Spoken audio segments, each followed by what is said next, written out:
こんにちは、ゆっくりレ夢ムです。ゆっくりマリサだぜ。今回は、10代でこの世を去った世界 GP ライダー富澤翔也の生涯と、最後のレースとなった2010年元通算マリのグランプリ事故について解説するぜ。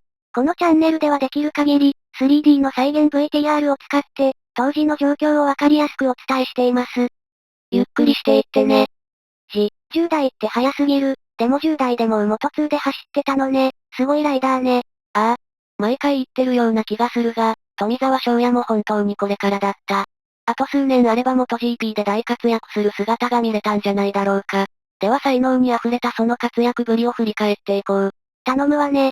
翔也は1990年12月10日生まれ、千葉県旭市の出身だ。バイクとの出会いは3歳の時。自ら乗りたいと言い両親にポケバイを買ってもらって乗り始めたそうだ。翔也は千葉北スカイランドを拠点に腕を磨いた。同年代には長島哲太や中上隆明がいて腕を競った。お互いライバルであり、親友、兄弟のような間柄だった。今は亡きポケバイメーカー、日本ライフ社が主催するライフポケバイ選手権に出場。2000年には GP1 クラスで総合2位。チャンピオンは中上だ。この頃の師匠は全日本チャンピオンの上陽一だった。茂木の世界選手権日本グランプリで走る上を観戦し、将来世界で戦う決意をしたという。ちなみに翔也のつなぎやイラストによくついているチマゾウの文字はもともと上がつけていたものだ。どういう意味なの？秘密らしい。造語だが、なんかちゃんとした意味のある言葉らしいんだが、2001年からはミニバイクにデビュー。元チャンプ杯の全国大会に毎年出場し、2002年は4位。2003年は5位だ。2003年の3月には秋ヶ瀬サーキットのイベントに参加。あの伝説のライダーとのツーショット写真がある。大二郎。加藤大二郎が言ってしまったのはこの1ヶ月後だ。まさか得意の鈴鹿であんな大事故になるとはな。2004年、ミニバイクの全国大会で翔也はとうとう優勝した。仲間に胴上げされ、泣いて喜んだという。ミニバイク日本一、おめでとう。2005年、千葉県立捜査高校に入学。専攻は英語科だ。翔也はこの時すでに海外での生活を視野に入れていたんだ。この2005年でいよいよ全国への活動に足がかかった。できたばかりの入門クラス、全日本ロードレース選手権 GP モノクラスにエントリーしたんだ。なんと総合4位の成績だった。15歳、いよいよ全国で戦うのね。ああ。2006年、全日本ロードレース選手権 GP125 クラスにフルエントリー。関東トップクラスだった翔也の腕は果たして全国で通用するのか？なお翔也はこの頃から翔也の名前にちなんだゼッケンナンバー48を使用していた。ライバルは親友の中上隆明だ。中上は昨年、翔也より1年早く全日本デビューし総合13位でルーキーオブザイヤーに輝いていた。幼少から競ってきた二人が全国の舞台でぶつかるのね。翔也は早かった。デビュー戦となる2006年4月の茂木戦、予選はなんと中上を上回る2番手。決勝は残念ながらリタイアだった。次戦、5月の筑波戦。残り12周で4番手、残り8周でさらに3番手に上がりゴールチェッカー。全日本での初表彰台だった。翔也は嬉しさよりももう少しいける手応えがあり悔しかったようだ。謙虚ね、十分すごいわよ。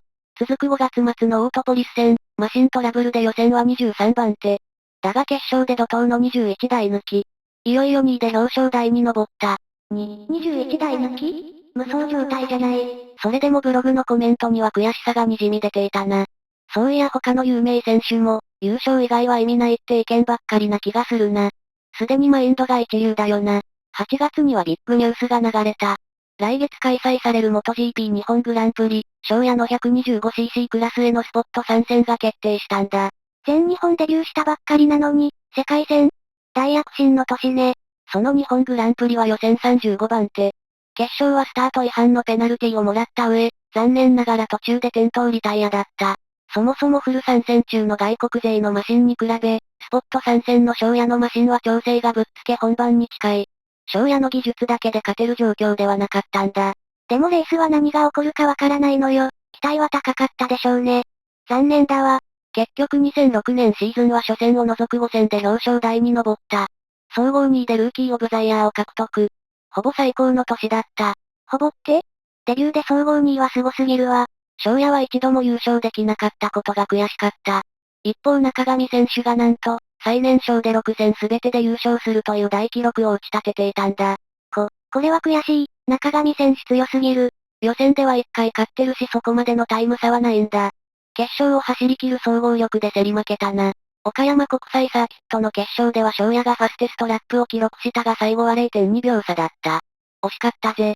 2007年は全日本ロードレース選手権の 125cc、250cc にダブルエントリー。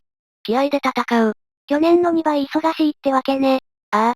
高校も結構難関校みたいだしな。学業をこなしながらトレーニング、練習走行やタイヤテスト、レース、雑誌の取材など、かなり忙しかっただろう。そして開幕戦の茂木、125cc クラスでとうとう念願の初優勝を飾った。2位とは 0.07 秒差。僅差で勝った。おめでとう、中上選手を破ったのね。いや中上はヨーロッパに活動の場を移しており、レースで戦ってはいなかった。この2007年、125cc クラスでは3回優勝でき総合3位。250cc クラスは最高4位で総合8位だった。昨年に続いて 250cc でもルーキーオブザイヤーを獲得できた。優勝3回、やったわね。250cc も表彰台まであと一歩ね。ちなみに 250cc のチャンピオンはミニバイク時代の翔也を支えた上陽一選手だ。250cc、師匠と走ってたのね。そして今年も MotoGP 日本グランプリ 125cc クラスに出場。予選は16番手だったが決勝レース開始直前の死走、いわゆるサイディングラップに参加せずペナルティを受ける。今年もペナルティ？何かあったのかしら。決勝レースは雨。翔也はペナルティで最後尾スタート。スタートの団子状態で接触があり転倒。緊急ピットイン。数分ロスしたが猛烈に追い上げ22位で完走した。惜しい、ペナルティと転倒がなければ。2008年は全日本ロードレース選手権 250cc クラスに集中。その回あってか開幕戦の茂木で2位。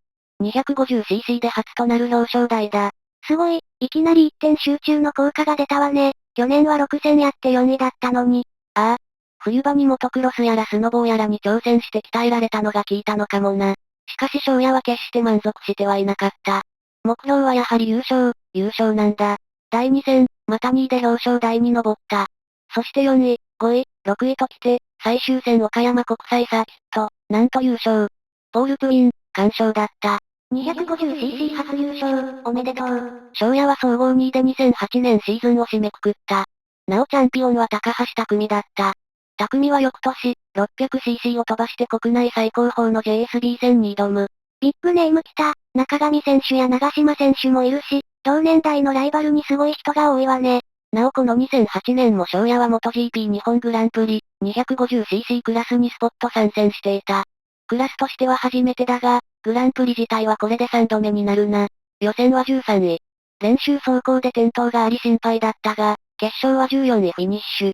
スポット参戦メンバーで最高位。そして翔也としては世界グランプリで初のポイント獲得だ。入賞おめでとう。世界のレースでも存在感が出てきたわね。ああ。そしていよいよ2009年、世界への本格挑戦が始まる。元世界ライダー、アラン・ブロネクが作ったチームの立ち上げメンバーとして翔也が誘われたんだ。2009年2月にチームの本拠地であるフランスに移住。アラン監督の家に住み込んだ。3月には高校を卒業した。フランスなのね。英語の勉強しちゃったけど大丈夫なの？フランスの一般人に英語はあまり通じないようだがチームのコミュニケーションは英語で OK だ。GP ライダーとしての初走行は3月25日の公式テスト。スペインのヘレスサーキットだ。翔也がここを走るのはもちろん初めてだ。コースって実際走りながら覚えるの？コース知ってる選手とのギャップがすごそうね。かなり不利だよな。その差を少しでも埋めようと翔也はプレステのゲームで予習していた。いや大真面目だ。これで大体頭に入るらしい。公式テストではマシンのポテンシャルの高さやライバルの速さに驚いたが、翔也はレースが待ち遠しくなった。レースまでマシンのセッティングやキット練習に追われた。2009年4月、開幕戦は灼熱のカタールだ。翔也はやはりコースを覚えるところからスタート。予選は2分3秒59で16番手。トップはさらに 2.9 秒も速いからまだまだ壁は厚いな。4月12日が決勝レース。翔也は12位でポイントを獲得した。開幕戦でポイント獲得、素晴らしいスタートね。練習走行時は小雨が降ったりでずっと荒れてて、逆に決勝は割といいコンディションだったんだよな。練習と同じコンディションならもう少しいけたな。惜しい。第2戦は2週間後、茂木の日本グランプリだ。帰ってきたわね日本、世界ライダーとして。翔也は昨年より大きく取り上げられた。昨年までの富澤翔也応援席に加え、翔也とコラボした限定メニューの発売やラジオ出演、トークショーなど目白押しだ。予選は4月25日の午後だったが、豪雨で中止。練習走行のタイムでスターティンググリッドが決定した。開幕戦はナイトレースだったし、なんか全然普通に走れてないわね。予選中止は翔也にとっては不利だった。ドライで走れたのは金曜の1回目の練習走行のみ。しかし翔也はマシントラブルでその時2周しか走れていなかった。25番手スタートが決まった。翔也選手の明るさが救いね。全日本で21台抜きを見せた翔也はスタートが得意だ。4月25日の決勝レース、スタート1周目で10台を抜き去った。それ以降も追い上げ10位でフィニッシュした。翔也選手、やりよった。翔也は最終戦、地元スペインのバレンシアでも10位。この10位が今季の最高位だった。とはいえ16戦中9戦でポイントを手堅く獲得しており、総合17位だった。世界の壁は厚いわね。でも1年目からこの成績はすごい。なおチャンピオンに輝いたのはベテラン青山博だ。自身では初。日本人としては原田哲也、加藤大二郎に続く3人目の快挙だ。よし。青山選手に続いて翔也選手が4人目になれるといいわね。それは無理なんだぜ。なんと 250cc クラスは2009年で廃止されてしまった。せっかく1年戦ってきた経験値が。翔也は同じチームに残留できることにはなっていた。しかし 250cc クラスがなくなり、チームは下位の 125cc か上位の元2、600cc のどちらかのエントリーを迫られる。選んだのは元2。マシンはこれまでとまるで違う。翔也が乗っていたホンダ RS250R は重量100キロちょい、2サイクル2気筒、90馬力ぐらいだ。今度のマシンはホンダの CBR600WR がベースで、エンジンは4サイクル4気筒、140馬力はある。まるで違う乗り物ね。乗りこなせるのかしら。ちなみにどうせなら最高峰の MotoGP クラスに進んじゃダメなの？現実的に無理だ。当時の MotoGP クラスは排気量だけなら 800cc だったから確かに Moto2 とは 200cc しか変わらない。でも市販車ベースで参加できる Moto2 と違って、MotoGP はエンジンから何から独自設計だから、相当な開発力、資金力がないとまず参戦できない。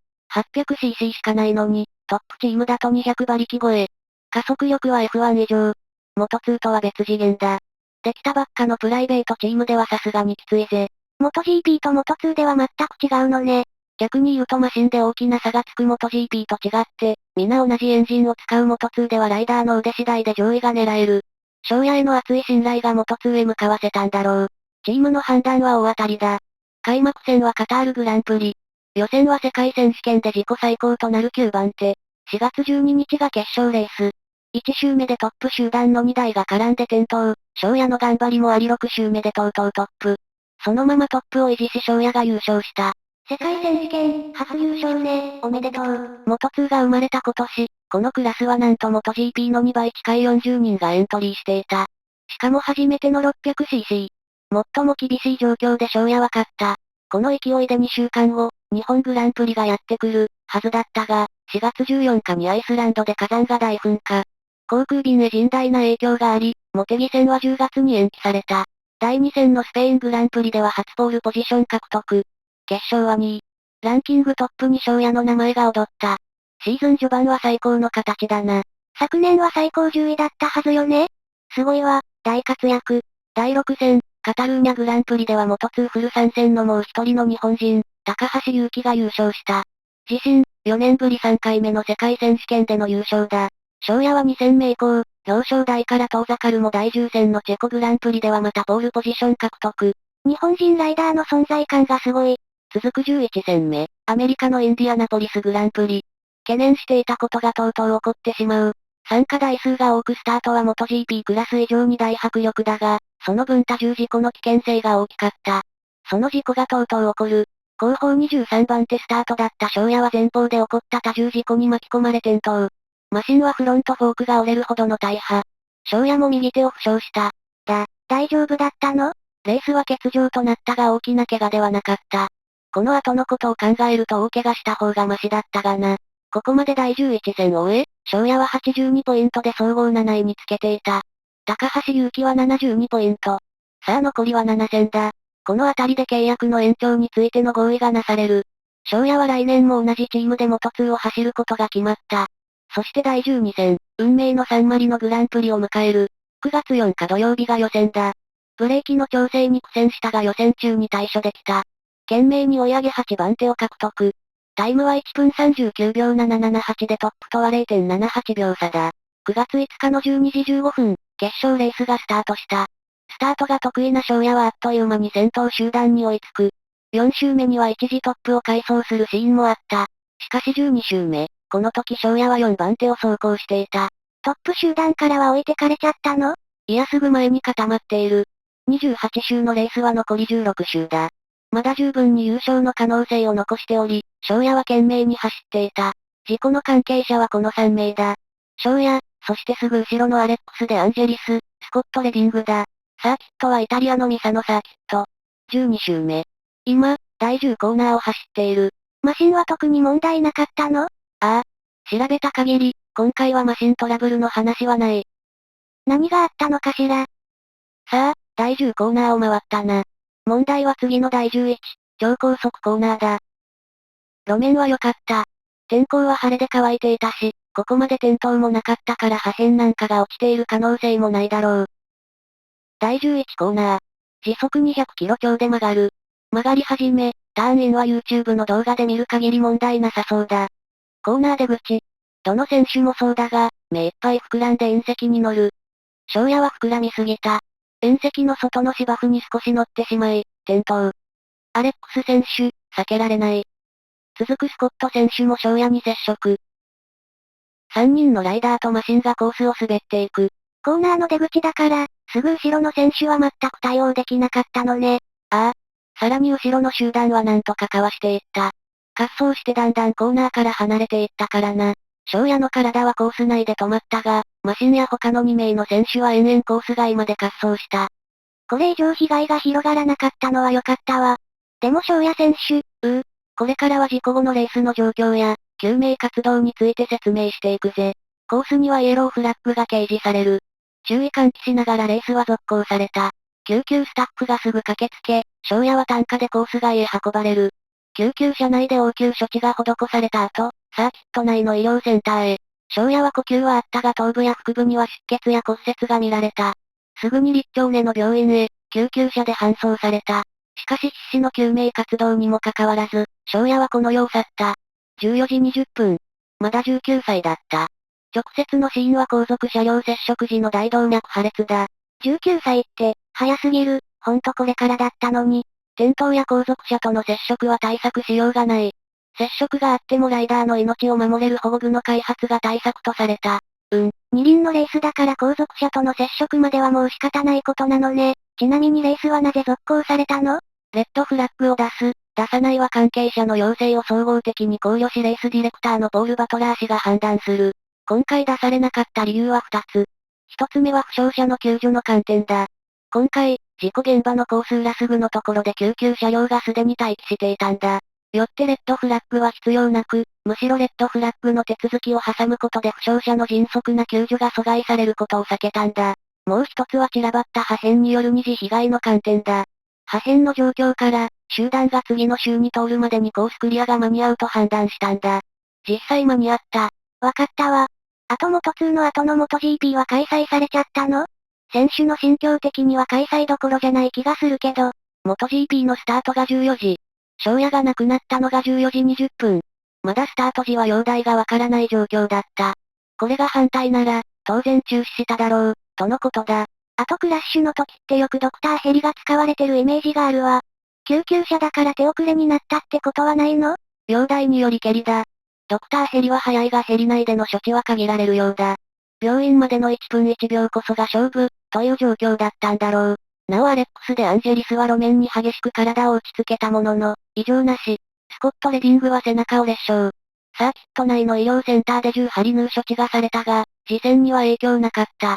二人とも大きな怪我じゃなくてよかったわ。次戦のスペイン・アラゴングランプリでは追悼セレモニーが開催された。スペイン国王が参加したほか、選手は思い思いの場所に翔也のステッカーをつけて走った。特に翔也と仲の良かったホルヘ・ロレンソは翔也のレプリカヘルメットでレースを戦った。ロレンソはこの年なんと元 GP クラス、ワールドチャンピオンに輝く。次の日本グランプリでも追悼セレモニーが開催される。この年のベストライダーを決めるミシェル・メトロー賞が全会一致で翔也に決まり、両親に贈呈された。また元2においてゼッケン48は永久欠番とされ、そのメモリアルプレートについても両親へ贈呈された。献花台はファンからの花束が台に乗り切らないほどに埋め尽くされた。両親は丁寧に持ち帰り自宅の祭壇に飾った。その後も追悼番組の放送や写真集、ヘルメットの発売、メモリアルレースの開催など、様々な形で富澤翔也は忍ばれた。中上選手、元 GP 初優勝はぜひミサノで決めてほしいな。ウイニングランでは絶対翔也のフラッグを持って走ってくれるだろう。楽しみね、目に浮かぶようだわ。以上、今回は富澤翔也の生涯と、最後のレースとなった2010年元通算マリのグランプリ事故について解説させてもらったぜ。最後まで、ご視聴ありがとうございました。これからもモータースポーツを中心に 3D の再現 VTR 付きで解説していくので、よかったらチャンネル登録と高評価をお願いいたします。また見てね。